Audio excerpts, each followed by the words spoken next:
Mohammedan sporting ক্লাবের federation কাপে নিজেদেরকে বাঁচিয়ে রাখার ম্যাচ মোহামেডান ভার্সেস রহমতগঞ্জ মুসলিম friends society.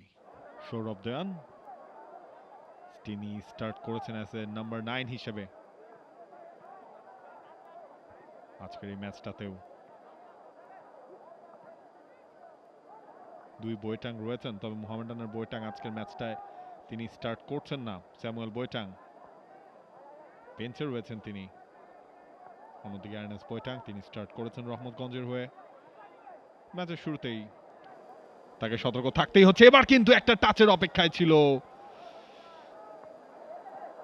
Just one drop, সরাসরি গোলকিপারের হাতে। কয়েকদিন আগে যে বৃষ্টি হয়েছিল তার কারণে মাটিটাও একটু নরম থাকার কথা। রাজন থ্রু বল বেরিয়ে গেছেন, সোলোমন কিং কনফার্ম এবং সেটা লাগলো পোস্টে। ফিরতি বলটা ক্লিয়ার করলেন এলিকে কে ইমানুয়েল। মোহামেডান দারুণ একটা সাপ্লাই রিসিভ করলেন। এরপর তার যখন লাস্ট টাচটা রেফারির চোখে দ্যাট ওয়াজ লিগ্যাল, সুতরাং কোনো অভিযোগ জানানোর সুযোগ নেই। জুয়েল মিয়া লেফট ফ্ল্যাঙ্কে দিয়েছেন। সৌরভ দেওয়ান পেনাল্টির ভেতর, যদিও মামুন আলিফ তিনি নিয়ার পোস্টটাতেই ছিলেন এবং সেখানে একটা ডিফ্লেকশনও মনে হয়েছে। মিনাজ রাকিব তিনি নিয়েছেন সেটা এবং গোলের সুযোগ মোহামেডান স্পোর্টিং ক্লাবের গোল। দুই মাথা ঘুরে অবশেষে মোহামেডান স্পোর্টিং ক্লাবের লিড। জুয়েলের গোল, আরো একজন লোকাল ফুটবলার, সেটার আরো একটা প্রমাণ এই ম্যাচে রাখলেন জুয়েল। এর আগে ফেডারেশন কাপে তার গোল ছিল একটা, করে ফেললেন আরো একটা। দেখুন আপুর হেডারটা চলে গেল বাইরে থাকা জুয়েলের কাছে। আবারও শাহিনের ক্রস, এবার ভালো সুযোগ। অভিষেক লিম্বু, এখনো সুযোগ আছে। এবং শেষমেশ রেফারির অফসাইডের ফ্ল্যাগটা উঠে গেছে। ওদিকে যে সুযোগটা তৈরি করেছেন সোলোমন কিং, একটা টাচ পেলেও শুরুর আফসোস তার এখনো রয়ে গেছে। সোলোমন কিং এর আক্রমণ সেখান থেকেই, এরপর শট নাম্বার 16 জায়েদ, সুজন সেটা আটকালেন। আপনি কিন্তু মানে এই অবস্থায় এরিয়ালে খেলাটাকে আপনি প্রাধান্য দেবেন, কারণ বল নিয়ে আপনি খুব বেশি কিছু আসলে করতে পারবেন না। এখানে পাস ছাড়বেন এক জায়গায়, পাস যাবে অন্য জায়গায়। এই মুহূর্তে মোহামেডান তাদের গোলের সুযোগ এবং ফাঁকায় মোহামেডান সেকেন্ড গোলটা করে ফেললো। আরো একবার জুয়েলের ব্রেস, মোহামেডানেরও ব্রেস।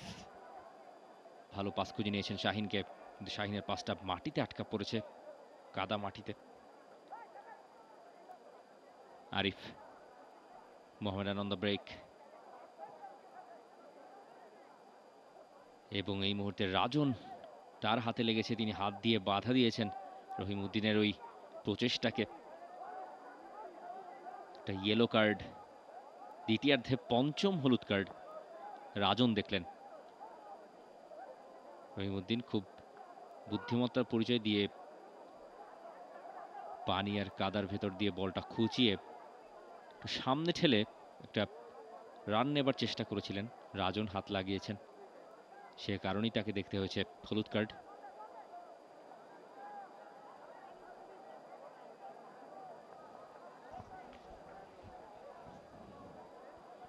মোজাফফরভ তিনি নিয়েছেন সেটা সরাসরি গোলকিপার তার সামনে, তবে রিফ্লেকশনে থার্ড গোলটা পেয়ে গেল মোহামেডান স্পোর্টিং ক্লাব। সৌরভ দেওয়ান গোল করেছেন তিনি, ফেডারেশন কাপে সৌরভের চতুর্থ গোল। তবে ক্রেডিট গোস টু মোজাফফরভ, তার সেই ফ্রি কিক। শাহিনের ডেলিভারি এটার মিলেছিল, খুব একটা লাভ হয়নি। মুন্না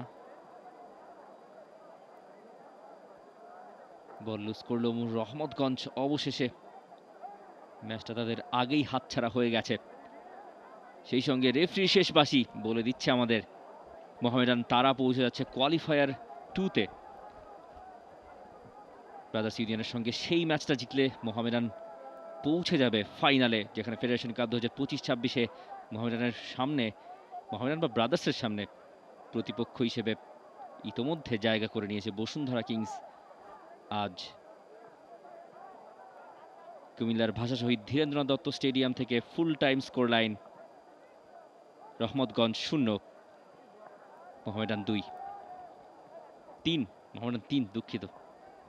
দেখা হবে আগামী মঙ্গলবার কোয়ালিফায়ার 2-তে, যেখানে এই ম্যাচ জেতা মোহামেডান স্পোর্টিং ক্লাব লড়বে বসুন্ধরা কিংসের সাথে, হেরে কোয়ালিফায়ার 2 এর অপর দল ব্রাদার্স ইউনিয়ন। ধন্যবাদ সবাইকে সাথে থাকার জন্য। For more updates, subscribe to our YouTube channel and click on the bell icon. Follow us on Facebook and Instagram. Download T-Sports app to enjoy exciting games and highlights. Visit tsports.com.